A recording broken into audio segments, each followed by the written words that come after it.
Muito boa noite, obrigada boa noite, pela Marisa. presença, mais uma semana. Vamos começar por aqui, por esta investigação que levou a buscas em várias juntas de freguesia, câmaras municipais, mas também na sede do Partido Socialista no Largo do Rato, em Lisboa. Estamos aqui a falar de uma investigação sobre um alegado esquema de favorecimento. Que nota é que gostaria de dar sobre esta operação emergente, foi assim denominada pela PJ? Sempre que há buscas, a tendência do público é quase que haver uma condenação. Nesta fase da investigação. É preciso combater essa tendência? Eu acho que há vários pontos aqui que temos que sublinhar. O primeiro é, obviamente, todos são inocentes até serem condenados por um tribunal. E neste momento estamos numa fase muito incipiente e numa fase em que, de facto, nós estamos a ver o que é que aconteceu e a polícia e o Ministério Público estão a investigar. Mas acho que há um sinal, ao contrário do que se diz, que é muito importante, que é ninguém está acima da lei. Sejam os partidos que forem. Nós já tivemos casos com o PSD, casos com o Chega. Eu recordo o Tutti Frutti, por exemplo, que ainda não tivemos uma decisão, mas que também envolve algo parecido e revela uma coisa que é muito preocupante, que é as teias de influência que muitas das vezes estabelecem nos órgãos autárquicos, nas IPSS, nas empresas municipais, que de facto é um dos pontos que merece maior atenção e deve merecer maior atenção da investigação criminal, porque muitas das vezes o escrutínio não é tão forte como, por exemplo, no governo, ou quem está num governo.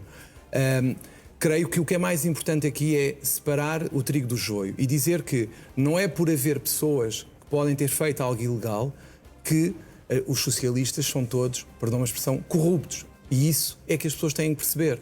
Há pessoas boas e más em todos os partidos. Da esquerda à direita e em todo o lado.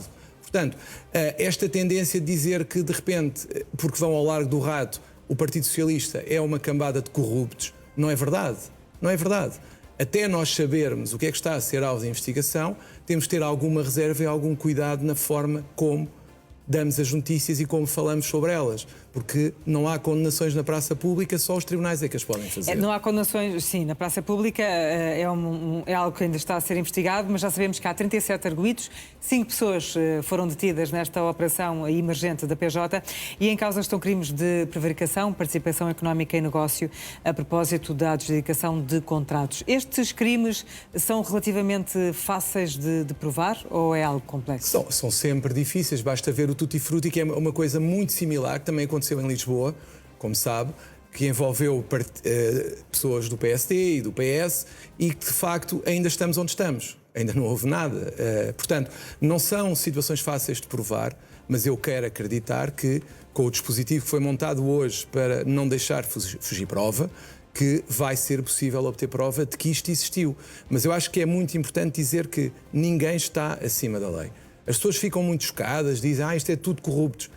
Até pode ser, até pode haver muitos corruptos, mas o que é certo é que o sistema aqui demonstra que funciona, porque investiga todos, seja de um lado ou seja do outro, e basta ver até o Correio da Manhã ou outro jornal qualquer para ver que muitos dias aparecem pessoas de um partido, aparecem pessoas de outro partido, e isso, para mim, é um sinal muito positivo, porque ninguém pode nem deve estar acima da lei. O único comentário que o Primeiro-Ministro Luís Montenegro fez a propósito das buscas foi que as instituições estão a funcionar. Exatamente, e acho que esse é o ponto, é que mais do que estarmos a pegar no negativo, acho que temos que pegar no positivo, que é as instituições funcionam. O problema é quando elas falham, e a seguir já vamos falar disso. Mas aqui é um tema em que uma instituição funciona, e aqui acho que temos que aguardar e esperar que o Ministério Público tenha, depois, a capacidade de fazer uma acusação, porque não nos podemos esquecer que depois disto é que vem a acusação. E aí é que nós vamos ver se o trabalho foi bem ou mal feito. Portanto, eu diria que neste momento estamos um bocadinho a ver o princípio do jogo. A bola foi ao centro do terreno, começaram a dar uns toques, estão a aproximar-se da baliza, agora vamos ver se marcam um golo ou não. E não é a altura, como disse inicialmente, de haver julgamentos públicos? De todo, de todo. Vamos falar de um outro caso que marcou os últimos dias, tem a ver com os dois irmãos franceses que foram abandonados na zona de Alcácer do Sal. A mãe e o padrasto ficaram em prisão preventiva. A justiça portuguesa decidiu que os dois menores vão ficar aos cuidados dos serviços de apoio social da cidade de Colmar, em França, onde residem. Foi uma decisão rápida, como aliás tinha que ser? Claramente, aqui é mais um bom exemplo das instituições a funcionarem. Aqui o que eu poderia dizer é, tenho pena que nem sempre isto aconteça noutras situações, porque eu próprio tenho processos em que os tribunais de família, infelizmente, não foram tão rápidos. E ainda tenho situações que se arrastam em tribunal e os meus colegas também. E esta celeridade deve-se aqui ao mediatismo do caso? Não, não tenho a certeza. Aqui a celeridade deve-se ao facto de ter havido um pedido das autoridades francesas, porque esta decisão é a parte de família, não sei se... É preciso explicar que há 2 processos em paralelo. Há um que tem a ver com a parte criminal do abandono das crianças, etc., das ofensas à integridade física agravadas, que vai ser julgado, em princípio, em Portugal e que está a correr os seus trâmites e eles estão presos. Esse crime foi cometido em Portugal. Foi cometido em Portugal. Portanto, este é um processo. Depois temos o outro, que é o processo das responsabilidades parentais. Quem é que vai tomar conta das crianças? E esse é em França, porque lá é que foi feita a regulação e lá é que vão ter as condições para saber se o pai, como disse, é quem deve ficar com a criança. Pai ou eventualmente outros familiares que tenham condições. Estou a falar porque ele disse que agora ia haver uma decisão rápida e que iam entregar as crianças e que já ia levar as crianças para casa. É mentira. Não é assim que funciona. Como é óbvio. Porque, repare, o que Portugal tem que fazer agora é, entre aspas, devolver as crianças à França, entregar, como fez ao Tribunal de Família de França, aos serviços sociais, para acolherem a criança, e depois é o Tribunal francês que vai decidir se o pai tem ou não tem condições para tomar conta das crianças. Não nos podemos esquecer que o pai tinha visitas limitadas com supervisão. Portanto, não há alguma coisa que determinou aquilo. Portanto, neste momento, o que eu acho que temos que enaltecer aqui é, primeiro, acho que a comunicação que foi feita pelo Tribunal de Setúbal foi excelente. Acho que foi uma comunicação rápida, assertiva, explicou às pessoas o que se estava a passar, o que nem sempre acontece, por isso, quando acontece, temos que sublinhar. E depois, a rapidez com que tudo foi feito.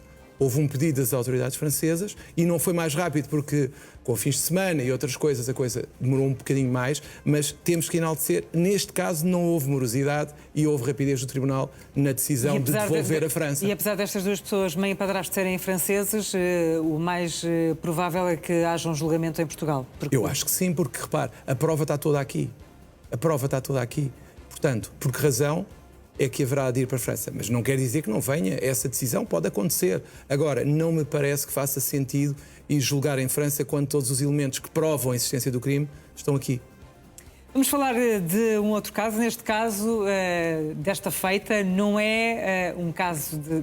Acaba por ser um caso de justiça, mas tem a ver com uma entrevista que o juiz Ivo Rosa deu, que era ao Expresso, também à TVI.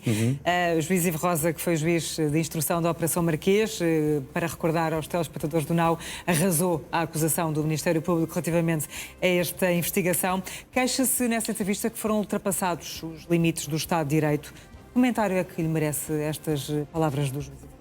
Eu fiquei preocupado. Há uns tempos eu falei que quando soube uma situação sobre escutas e o tempo que elas demoravam, também disse que tinha medo. E eu também tenho medo nestas situações porque não percebo o que é que está a acontecer. Por um lado, o que o juiz disse nas duas entrevistas que deu, quer ao Expresso, quer à TVI, foi: eu destruí a acusação Marquês, por isso o Ministério Público veio atrás de mim e, perdoa-me a expressão, viu a pente fino a minha vida toda, com quem eu falava, o dinheiro que tinha, etc, etc, etc. Ou seja, o que está a dizer é que foi alvo de perseguição porque o Ministério Público não gostou daquilo que fez na instrução da Operação Marquês. Exatamente, não gostou de todo. Alegadamente, segundo o juiz Ivo Rosa, o Ministério Público ficou aborrecido com o facto de terem destruído a acusação. E mais, é que não foi só a destruição, Marisa. Para além disso, as considerações que o juiz fez foram destrutivas ao máximo relativamente ao trabalho que foi feito pelo Ministério Público e nunca os elogiou, bem pelo contrário. E isso, segundo o juiz, foi algo que não foi muito bem aceito pelo Ministério Público e que levou a uma perseguição que teve a sua vida vasculhada durante anos, com 8 processos de inquérito. Ora, eu estranho, depois de tudo o que aconteceu nas entrevistas, o silêncio. Da parte de quem? De todos. Ninguém falou. Ou seja, não há pelo menos um esclarecimento se isto é verdade, se isto é mentira e o que é que realmente aconteceu. Eu acho que se impunha, porque senão todos temos que ter medo, porque a ser verdade, e se isto é feito a um juiz, não é só porque alegadamente é o juiz dos poderosos, porque, como sabe, no Tribunal de Instrução Criminal, De antes havia 2 juízes, era o Carlos Alexandre e o Ivo Rosa. E todos sabiam que um era o justiceiro e que condenava toda a gente, perdão, não condenava, mas andava a prender toda a gente e tinha medidas muito mais gravosas. E que outro tinha a fama de ser bonzinho para os arguidos e que libertava ou tinha medidas de coação Primeiro era menos Carlos gravosas. Alexandre e o segundo Ivo Rosa. Exato. Portanto, o que é que acontecia? Parece que este juiz não seria propriamente popular por causa da ligação, alegadamente, aos populares, nomeadamente, a um processo que temos falado muito aqui, que tem o arguido José Sócrates. Portanto, ele alegadamente teria favorecido o arguido e é por isso que ele é alvo desta investigação.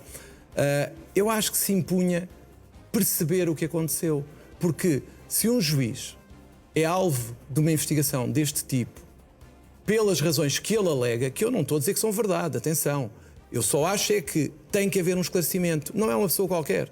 E eu pergunto qual é a segurança que o cidadão pode ter. Imagine eu como advogado ou outro colega qualquer que faz algo que desagrada ao Ministério Público, a ser verdade o que diz o juiz Ivo Rosa, eu tenho, ou o meu colega temos, o risco de vir a ser, entre aspas, perseguidos e ter a nossa vida vasculhada de ponta a ponta porque simplesmente fizemos algo que não agradou ao Ministério Público. E perante essas palavras, essa entrevista do juiz Ivo Rosa, gostaria que o Ministério Público viesse dar um esclarecimento? É isso? Eu acho que era importante, porque a sombra que existe neste momento é muito grande e permite todas as especulações. E era muito importante para termos aquilo que falámos há pouco, que é a confiança nas instituições, sabemos que as instituições não nos perseguem sem razão. Foi o que disse o juiz Ivo Rosa. É essa a ideia que fica a parar. E é esta a ideia que neste momento está. E mais, nós estamos a colocar em causa a independência do Poder Judicial. Porquê? Porque então, se uma pessoa que julga tem que estar a pensar, segundo ele disse, se vai ser perseguida a seguir pelo Ministério Público, qual é a liberdade dessa pessoa? A pessoa tem medo. Repare, isto é como, muitas vezes, como nós vamos na estrada, podemos ter acabado de comprar o carro, mas se somos mandados parar pela polícia, vai sempre haver uma coisa que não está bem. E o receio natural de qualquer pessoa é esse, é que o Ministério Público possa descobrir qualquer coisa e poder, um juiz, neste caso, tomar uma decisão diferente daquela que tomaria se não fosse esta pressão. Vamos avançar para um outro caso, Claro. o caso da semana, porque a Justiça Portuguesa mandou libertar um dos alegados líderes do PCC, o primeiro comando da capital, tinha sido detido em Cascais, recordo, e essa ordem foi dada porque foi esgotado o prazo da prisão preventiva. O que é que falhou aqui? Bem, eu diria que falhou a lei. Aqui é uma falha da legislação que permitiu este resultado. Ou seja, nós estamos perante, primeiro, uma das maiores organizações criminosas do Brasil. Segundo, alguém que era procurado, e é procurado, e que era o líder um dos líderes dessa organização. E que depois consegue, depois de já haver uma decisão de extradição, que já tinha sido dada pelo Supremo Tribunal de Justiça, mas que não foi executada porque foi apresentado um pedido de asilo. E como o prazo de prisão preventiva não se suspendeu pelo pedido de asilo, que ainda não foi decidido, decorreu o prazo e ele teve que ser libertado. Foi isto que aconteceu. No fundo, o pedido de asilo que foi pedido pelo senhor em causa permitiu esgotar o prazo da prisão preventiva e por isso ele teve que ser solto. E aí é difícil explicar às pessoas como é que alguém que já tem uma decisão de extradição para o Brasil consegue, dada a sua perigosidade, Sair em liberdade. Bom, temos poucos segundos, vamos à última ordem. Termina com uma pergunta: o que querem os cidadãos da Justiça? Eu acho que o que nós vimos aqui hoje é o que é que nós queremos. Se queremos uma justiça que acelere, eu diria, a 300 à hora e atropele direitos e garantias, ou se queremos uma justiça que não acelere tanto, mas que respeite os direitos das pessoas, nomeadamente que não persiga ninguém e que respeite os direitos das pessoas. Fica essa questão, está feito o ponto de ordem desta quinta-feira, regressa para a semana. Boa noite, boa semana. Boa noite, Marisa, obrigado, igualmente.